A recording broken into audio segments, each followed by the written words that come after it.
Podcast, where truth moves faster than a Holstein calf. No waiting on some pretty page. We're charting new ground in the digital age. From genomic codes to row-out facts, we cut through the noise, no holding back.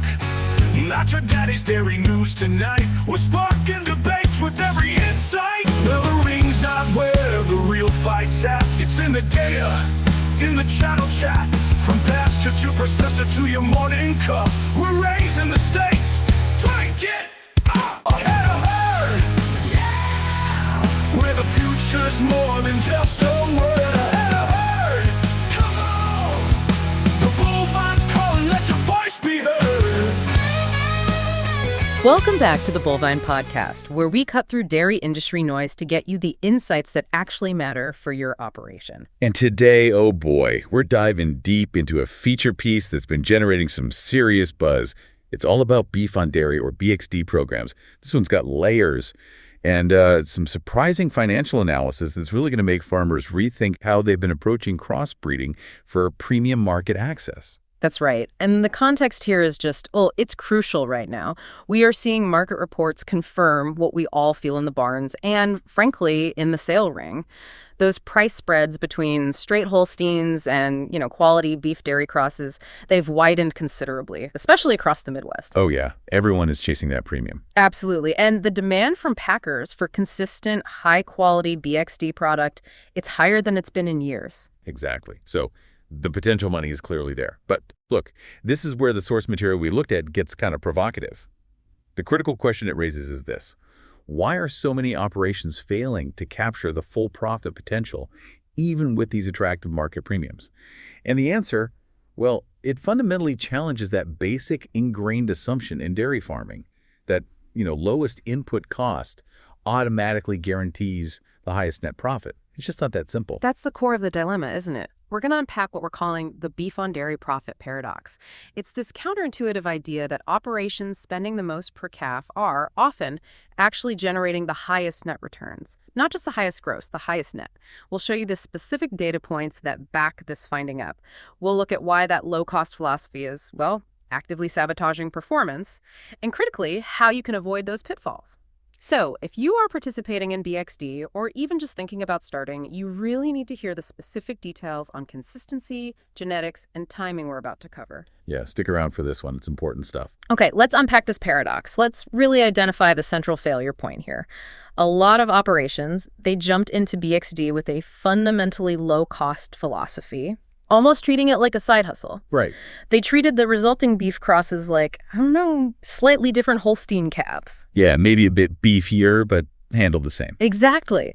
So that means using standard, sometimes repurposed feeding programs, standard calf management protocols too, and maybe worst of all, choosing lower cost beef genetics. Maybe just using whatever sire was closest or, the cheapest semen available. And look, that low cost mindset is totally understandable. I get it. When you're looking at input margins, especially with milk prices, every penny saved seems like a penny earned.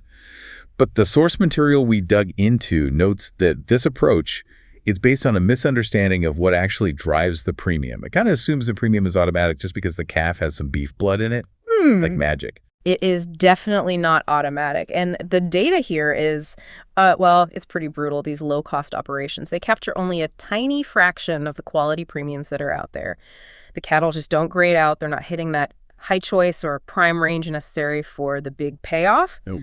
The result is that their net benefit, after you account for the increased labor, the semen cost, maybe some slight management adjustments, it's often barely positive. Hold on, let me just translate that into, farm-level economics for a second. Yeah. We are talking about the difference between maybe making, say, $40 net per calf on a marginal low-cost BXD program versus the $200 to even $250 net per calf that these optimized systems are currently capturing. That's a huge difference. Massive. So if you're going through all the hassle of breeding beef, the separate ID, the marketing challenges, maybe different housing, and your net return is only marginally better than sticking with straight Holsteins and just selling a bob calf, what's the actual point of all that extra effort? You've risked your replacement heifer pool, maybe use semen on cows that should have stayed dairy, all for a fragile, low-margin side business. It doesn't make sense. It doesn't. And that fragility you mentioned, that's what limits scalability too. If your net return is marginal, you simply cannot commit significant capital or labor to expanding the program. The ROI just isn't reliable. Right. The source material noted that small and mid-sized operations relying purely on cost cutting, they miss the opportunity for reliable, substantial positive returns. Returns that are being reliably captured by their neighbors, making what the source called measured steps. Measured steps. Okay, what does that mean exactly? We're talking huge tech investments? Not necessarily. Measured steps, as they defined it, means they aren't always investing in the most expensive, shiny new technology. But they are focused intensely on consistency. Wow, consistency. Okay. Better nutrition right from day one. Good. Utilizing proven performance track genetics, not just any beef bull, and implementing basic systematic tracking, knowing what works and what doesn't in their own system. Okay, so that's the difference then. It's the difference between just sort of hoping the market stays high enough to float a lower quality animal and building a system that reliably produces a premium grading animal, almost regardless of minor market fluctuations. You're building resilience. Precisely. Building a system, not just chasing a premium. Now, this leads us straight into what the research highlights as the true hidden killer of performance. And it's not just about cheap genetics, although that's part of it. It's a total lack of consistency in the calf's early life nutrition. Okay, hold on. We always focus on feed costs, right? How much per ton? Yeah, that's the first number everyone looks at. But the research in this feature piece shows feed quality consistency matters far, far more. Especially right now, when corn and other major inputs are, relatively speaking, affordable. I have to push back just a little bit on this, though. I mean, most farmers I know, they use established nutritionists. We mix rations based on standard protein and energy content, derived from feed assays. So what does consistency really mean here? Beyond hitting those basic nutritional targets on paper? Are we just talking about, day-to-day mixing variation? Is that it? That's definitely part of it, Jake. Yeah, mixing errors happen.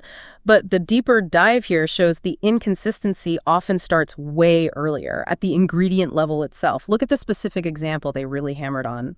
Molasses. Okay, yeah. Staple ingredient, palatability, energy, binder. Right. And most farmers, let's be honest, buy the cheapest bulk molasses they can find. Makes sense on the surface. Standard practice. But the research cited in the source material, it revealed that the total sugar content in generic unbranded cane molasses can vary, wildly. They documented a range from a low of 39.2% total sugars all the way up to a whopping 67.3% in samples taken just across the Midwest. Oh, wait, 39% to 67%? Yep. That's not variability. That's two completely different products being sold under the same name. Exactly. How are you supposed to manage delicate rumen development in a young calf when the key energy input is swinging that wildly batch to batch? You can't. And that kind of huge, unexpected swing in sugar and likely minerals too, it just sabotages performance. The study they cited showed that this inconsistency in feed quality, these sudden drops or spikes in key ingredients like sugar, it has been shown in controlled calf studies to reduce calf starter intake by up to 18%. 18%. An 18% reduction in starter intake. So think about that. Yeah. You just invested maybe, say, $100 in high-performance beef semen, and you've basically sabotaged the expression of that genetic potential before the calf is even 60 days old. Yeah. All because your cheap molasses wasn't consistent week to week. Wow. But here's what they're not telling you, right? And this is the crucial biological nuance, I think. This isn't just a palatability problem where the calf maybe doesn't like the taste one day. It's deeper. Much deeper. The inconsistent quality fundamentally alters those crucial early rumen fermentation patterns. And, critically, the volatile fatty acid, the VFA production. Exactly. Let's get technical just for a moment, because this really is the root of this whole profit paradox. VFAs, they're the primary energy source for ruminants, right? And the mix of those VFAs matters enormously for development. Right. Acetate, propionate, butyrate. And specifically, quality-controlled consistent molasses increases butyrate production.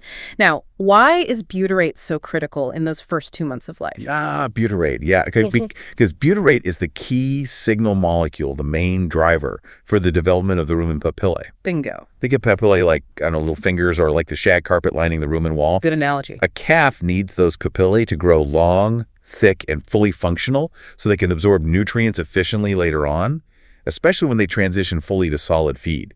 So if the starter intake is inconsistent because your molasses quality is all over the place, the butyrate signal is weak, or erratic. The papillae don't develop fully. Yeah. And that calf is now essentially permanently hobbled in terms of its future feed efficiency potential. Precisely. You are literally losing future feed efficiency and conversion rate that should happen way down the line in the finishing lot.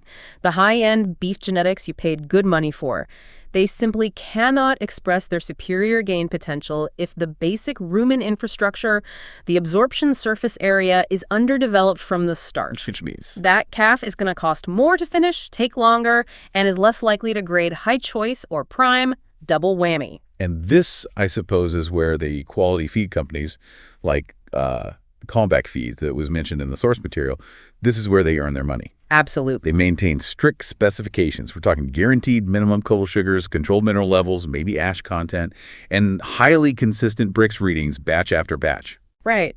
And for those maybe unfamiliar, a Brix reading, it's essentially a measure of the soluble solids content, which is largely sugar, in the molasses. It's a quick check for consistency. Consistent Brix readings ensure consistent energy delivery. So, by paying a bit more for a guaranteed specification, you are essentially paying for reliability. Predictability. Exactly. And that reliability translates directly into stable rumen development and predictable starter intake during the most critical growth phase. Okay. Let's translate this back into farmer language then. Mixing your own rations or always buying the cheapest bulk ingredient, it seems cost-effective on the invoice. On paper, yeah. But when you actually factor in the hidden costs, things like storage losses, your labor, mixer wagon maintenance, the occasional bad batch that throws a whole pen off feed, Yeah. and most critically, that potentially lost performance due to an 18% starter intake drop in that key early development phase. Yeah. The investment in consistent, quality-controlled calf feed, even if it's a few dollars more per bag, it can likely be recouped pretty easily through just 10–15% improvements in feed efficiency down the road. Or better grading. Or better grading, exactly. You are literally buying a more reliable, more valuable final product by starting right. Okay, so that consistency argument, it moves us squarely into the realm of strategic investment, doesn't it? Because that $50 you thought you saved on cheap molasses might have just cost you $200, maybe more, in lost carcass value later on. Right. Penny wise, pound foolish, as they say. Exactly. The source material makes it clear. The most profitable farms are not the ones cutting corners everywhere. They are the ones with, and I'm quoting here, comprehensive data systems, precision feeding, and systematic breeding strategies. Okay, but here's the rub. How does a typical operation, maybe not a mega dairy, justify that kind of upfront cost? It sounds expensive. It can be, but the source material is actually compelling here because it focuses on investments that can pay for themselves relatively quickly. It's not all about massive capital outlay. Take genomic testing for your dairy herd, for example. Okay, standard practice for many now, but how does it fit BXD strategy? We're talking maybe a $50 per head genomic testing cost for your best cows, or maybe even just the heifers.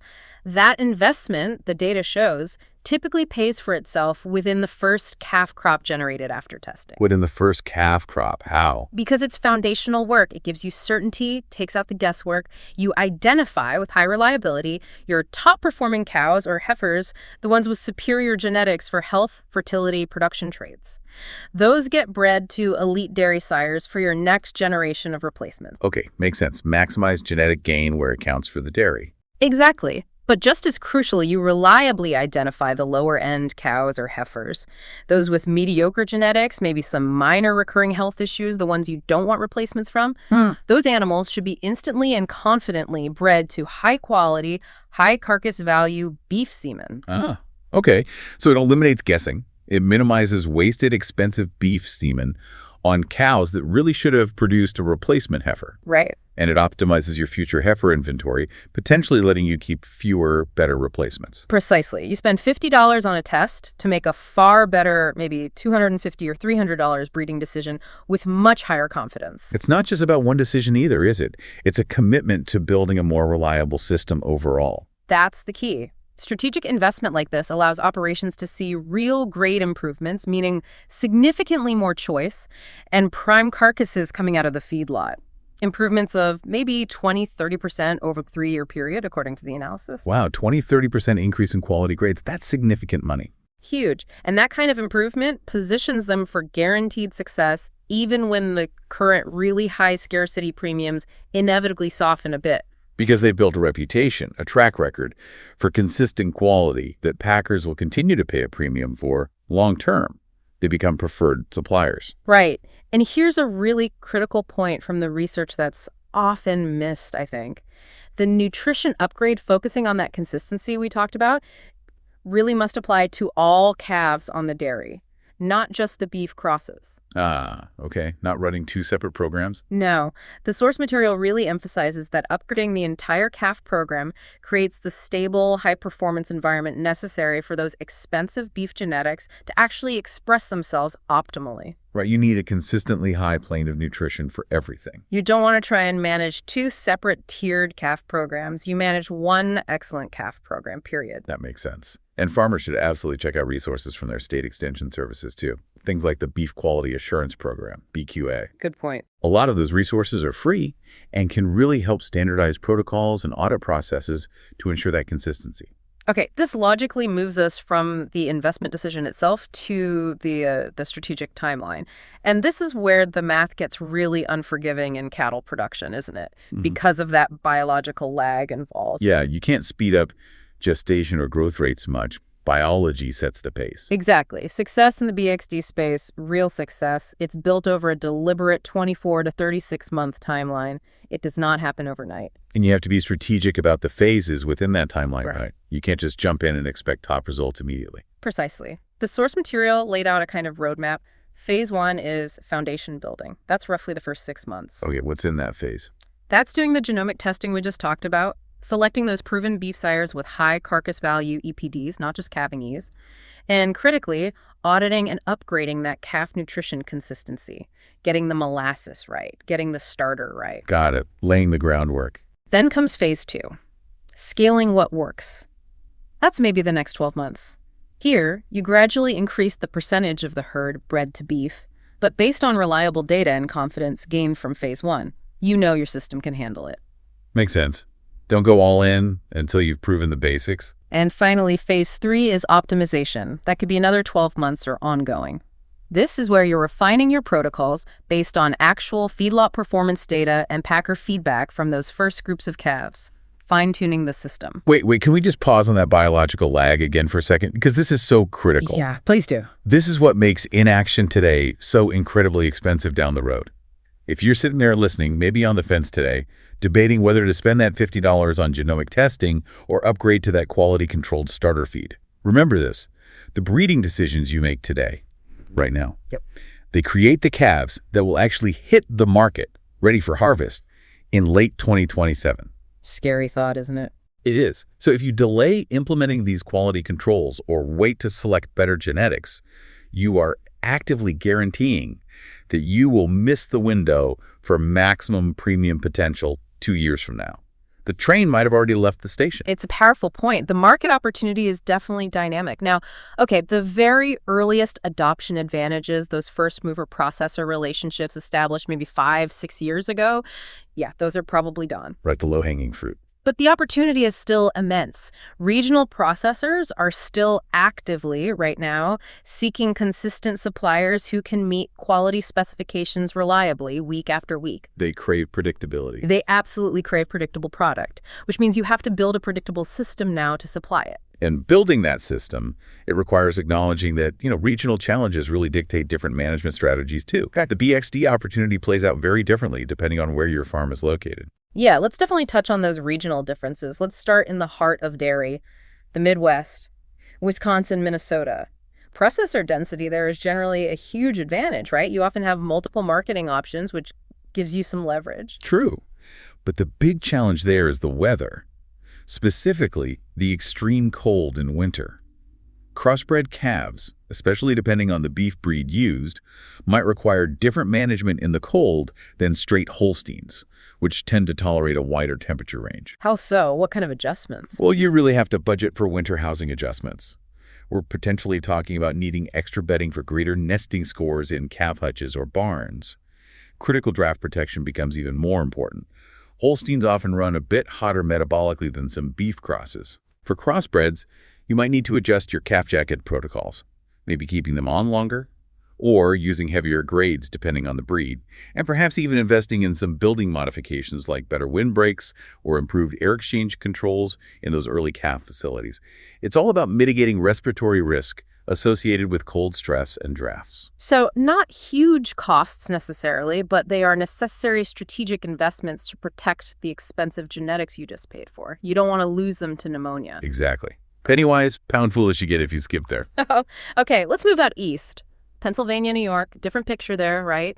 Generally fewer processors, less density. Yeah, much less density, which means those individualized relationships with structured, source-verified programs become absolutely crucial.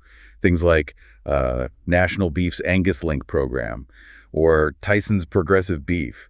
You need to consistently meet their specific, often rigorous requirements to secure stable pricing. Which implies rigorous documentation and tracking on the farm? Absolutely. Yeah. And environmentally, the challenge out east shifts from extreme cold to often those really muggy, humid summers. Right.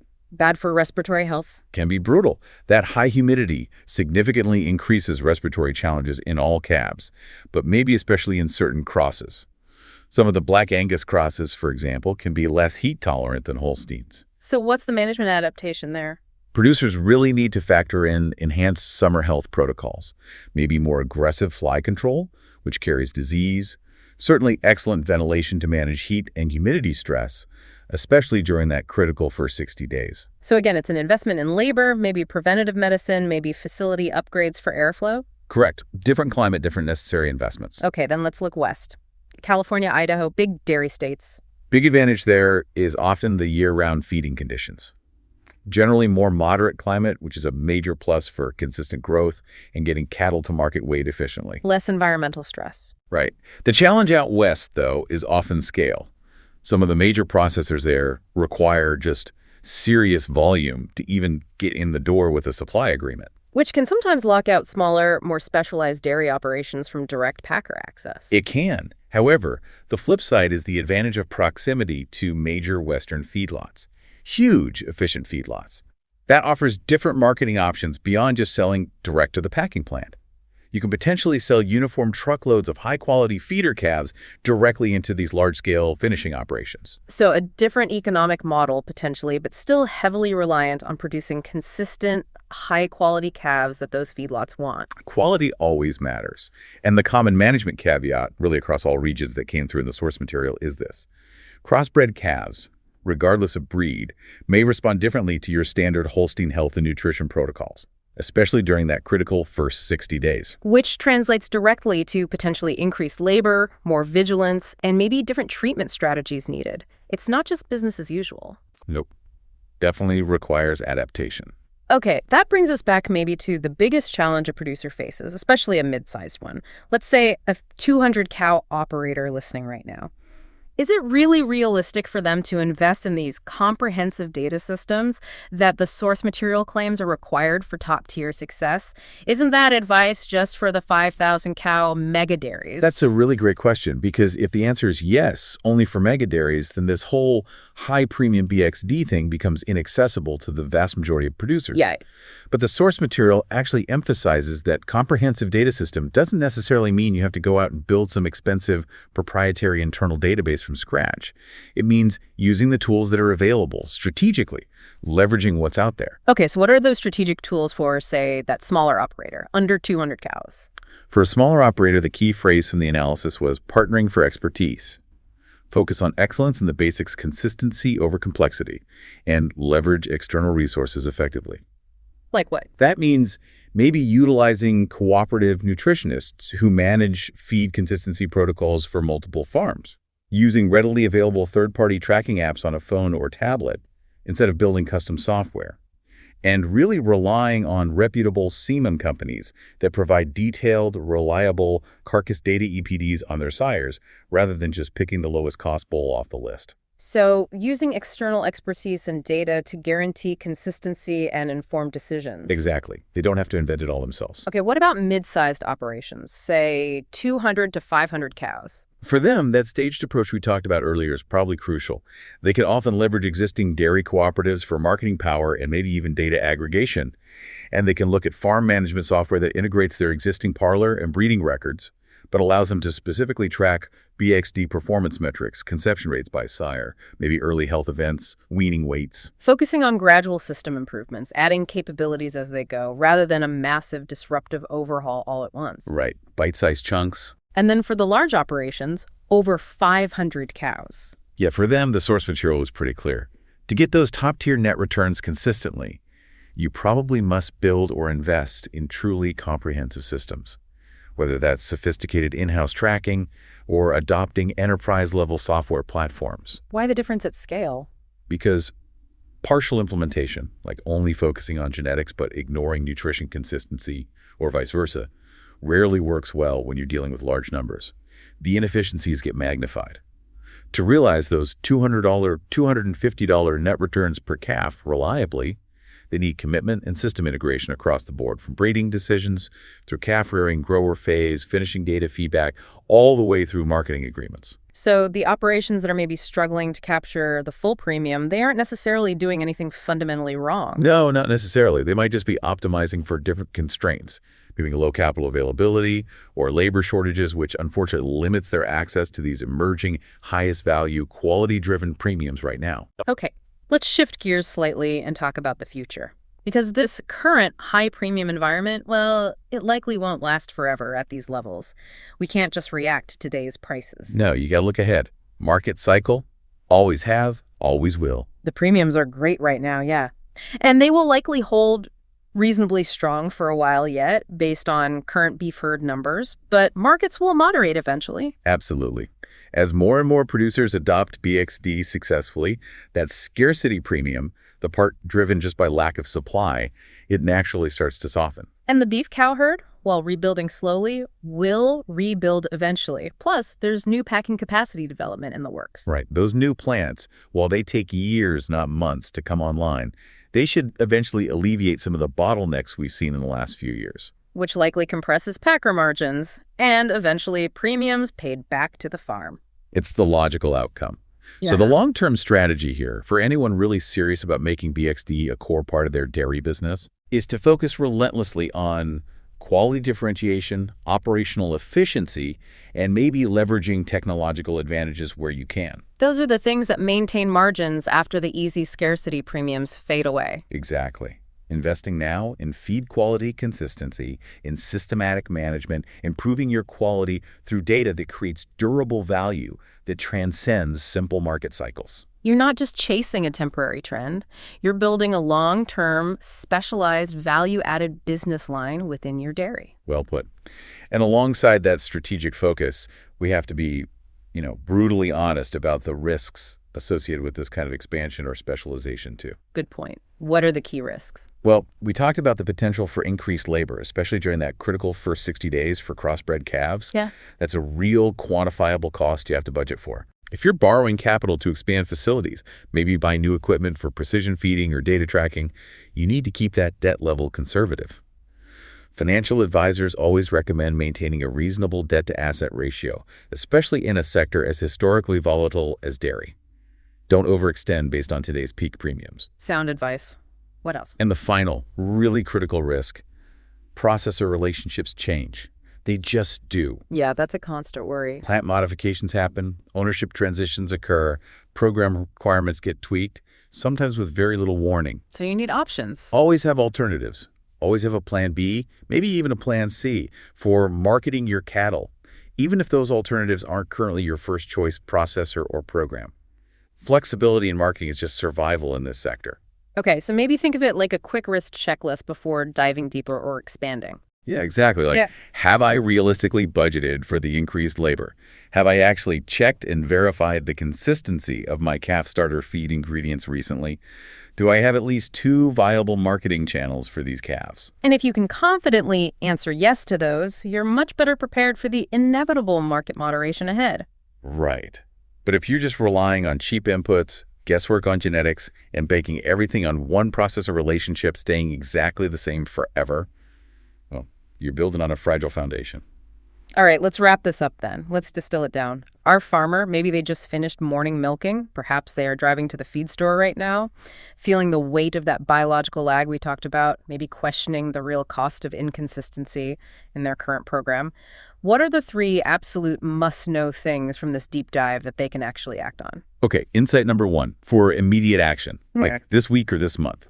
You need to audit your calf nutrition program specifically for consistency, not just for the lowest cost per ton. Stop buying those critical ingredients like molasses or maybe key protein supplements solely based on the cheapest bulk price tag. You need to demand and actually check the consistency documentation. Ask your supplier for those bricks readings on molasses. Ask for the guaranteed minimum total sugars. Ask about sourcing consistency. Yeah. Ensure you aren't unknowingly compromising that vital early starter intake by maybe 10, 15, even 18% due to variable quality you didn't even know about. That directly sabotages your high-value BXD program before it starts.